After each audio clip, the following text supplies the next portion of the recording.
Elena hadn't meant to fall asleep in his arms. She had fought it, stubbornly, until the weight of exhaustion had dragged her under. But when her eyes opened again, the first thing she felt was the steady thrum of his heartbeat beneath her ear, a rhythm that was foreign yet dangerously soothing. For a moment, she lay still, breathing him in the clean bite of whiskey, still clinging faintly to his skin, the musk of leather and gunpowder. And beneath it all, something warm that made her chest tighten. Adrian stirred as though he had sensed her waking. His hand, which had been resting at the curve of her hip, shifted, fingers flexing like he wasn't ready to let go. She should have pulled away. She should have rolled from his embrace, re-establishing the walls she so desperately needed to keep between them. Instead, Elena tilted her head up, meeting the haze of gray eyes softened by sleep.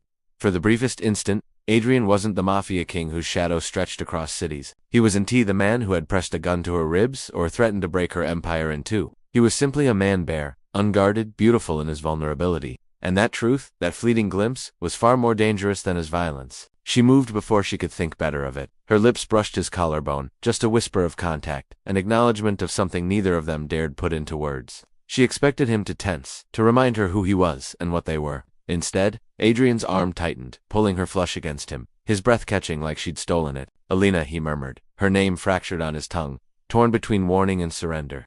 The sound of it, the way her name became something intimate in his mouth, unraveled her resolve.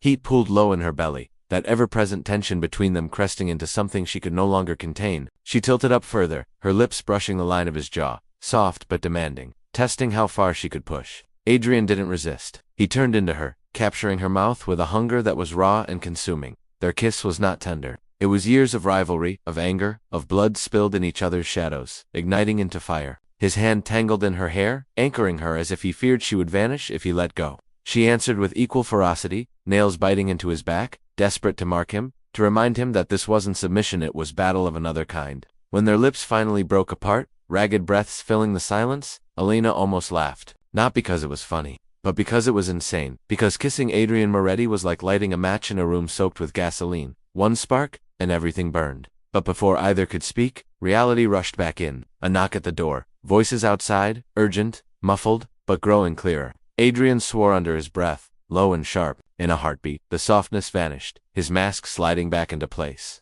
He released her, reaching for the gun on the nightstand, movements precise, controlled, as though the moment they had just shared had never existed. Elena sat up, chest still heaving, fingers trembling as she pushed her hair back. She hated how cold the air felt without his body against hers, hated how much she already ached for his touch. The door rattled, a voice barking Adrian's name, and just like that, the fragile cocoon they'd found in each other shattered.